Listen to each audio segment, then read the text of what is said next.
Sabi mo rin po sa Vera Files interview na involved din sa smuggling itong si Congressman Pulong Duterte.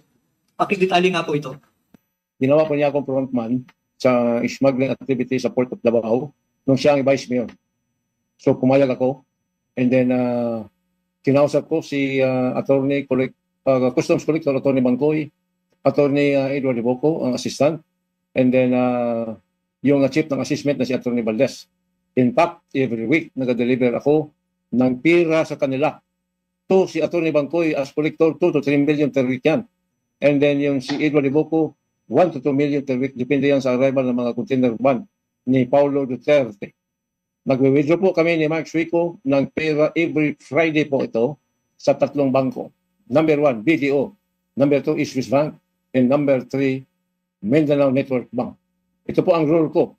Nag-export ako ng bribe money per instruction po ni Vice Mayor Paulo Duterte. Actually, inaalaw ni Pulong na mabigyan ako ng 50 to 75,000 pesos per week. Totoo rin po ba na membro daw ng Chinese Triad? Ito po yung drug syndicate na international po yan. Itong si Congressman Pulong Duterte. Totoo po yan. Dahil nung personal kami nakausap, kinubaran ko siya sa lodge namin sa Mason kasi pumasok siya at gusto siya magpa-initiate. Part of the initiation, yung hubaran ka. Nung nakita ko ang kanyang napakalaking tattoo, katulad sa tattoo ito ni Michael Yang.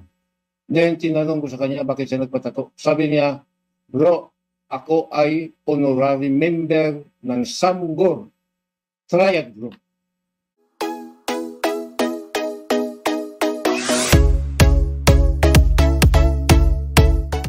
Sabi mo rin po sa Vera Files interview na involved din sa smuggling itong si Congressman Pulong Duterte.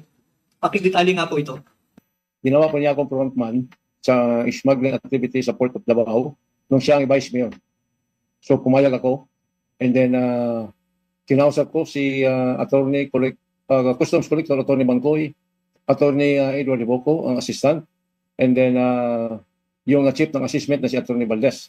In fact, every week nag-deliver ako ng pira sa kanila. To si Attorney Bangkoy as collector, 2 to 3 million per week yan. And then yung si Edward Liboco, 1 to 2 million per week. Depende yan sa arrival ng mga container van ni Paulo Duterte. Nagwe-withdraw po kami ni Mark Suico ng pera every Friday po ito sa 3 bangko. Number 1, BDO. Number 2, is Swiss Bank. And number 3, Mindanao Network Bank. Ito po ang role ko. Nag-export ako ng bribe money per instruction po ni Vice Mayor Paulo Duterte. Sa tingin niyo po ba tuloy pa rin din ang smuggling operations nila? Sa tingin ko po, hindi lang po Port of Davao. Nationwide na po ito na activities kasi si Pulong is very powerful na ngayon. Kung maririnig natin sa mga balita sa national dito sa Port of Manila. Pero sa tingin ko, pinakamalakas talaga, hindi lang Port of Davao, yung iba-ibang port ng Mindanao. Tuloy-tuloy po ito kung hindi ito maimbestigahan. Nung kainitan ng pagkakasangkot mo dyan sa smuggling operations nitong mga Duterte, magkano inaabot nila sa iyo, Ginoong Lascana? Actually, inaalaw ni Pulong na mabigyan ako ng 50 to 75,000 pesos per week. Kasi ang trabaho ko is mag-export lang. Si Collector Bangkoy is 2 to 3, more or less, million peso. And then yung assistant niya, and then yun si Attorney Valdez ng assessment, si Colonel Albano ng Customs Intelligence ng Davao. Nag-deliver kami ni Mark Suico, more or less, mga 1 million peso per week ito every Friday, kasama yung kanyang secretary na si Ma'am Eunice. At hindi lang yan. Binibigyan ko rin si Colonel Kapuyan ng ISAP. Nakasama ko ako nag-escort ng Mark na 500,000 pesos more or less per week. And then Tubato de la Rosa na ako mismo nagbibigay ng 50,000 peso per week. Depende sa arrival ng mga containers. Pati si Royina Galma na si Mike Suico ang nagbibigay dito. Kay Pulong Duterte is pinadeliver sa akin ni Mike. Sometimes during Saturday morning na meron siyang share na I think kung hindi ko nagkamali mga 150,000 or more. So 350,000 per week lang ang kang Pulong. Pero I doubt it that it is true. But ako nag-deliver sa kanya per week. Mr. Lascana, meron po kayong mga binanggit na pangalan na mukhang hindi po familiar sa amin. Ano po ba sila? Mga pulis, militar, negosyante, or mga criminal syndicates po? Yeah. Military. Si Colonel Capuyan ay isang colonel ng Intelligence Service ng Armed Forces of the Philippines. Si Bato de la Rosa naman na siyang Chief of Police ng Davao City at the time. At si Roy Lagarman naman ay siyang Chief of Police ng Santa Ana Police Station and Saksa Police Station kung saan na meron siyang jurisdictional operation sa Port of Davao. Yan po pagka-recall ko. Totoo rin po ba na membro daw ng Chinese Triad? Ito po yung drug syndicate na international po yan. Itong si Congressman Pulong Duterte. Totoo po yan. Dahil nung personal kami nakausap, kinubalan ko siya sa drugs namin sa Mason kasi pumasok siya at gusto siya magpa-initiate. Part of the initiation, yung hubaran ka. Nung nakita ko ang kanyang napakalaking tattoo, katulad sa tattoo ito ni Michael Yang. Then tinanong ko sa kanya bakit siya nagpatato. Sabi niya, bro, ako ay honorary member ng Samgor Triad Group. So ito yung mga grupo na ito.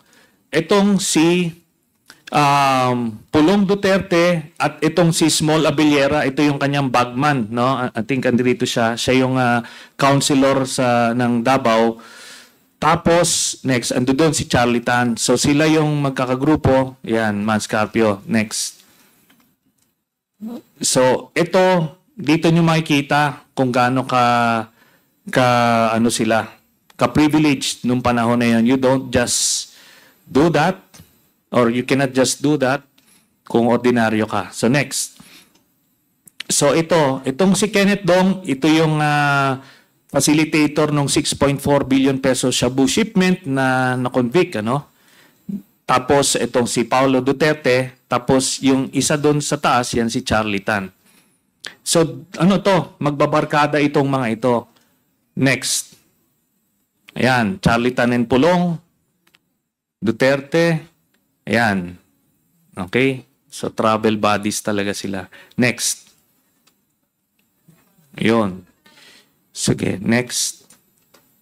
Ito naman, talagang ano ito, bagman ito ni Pulong Duterte, itong si Small Abellera, no? Next.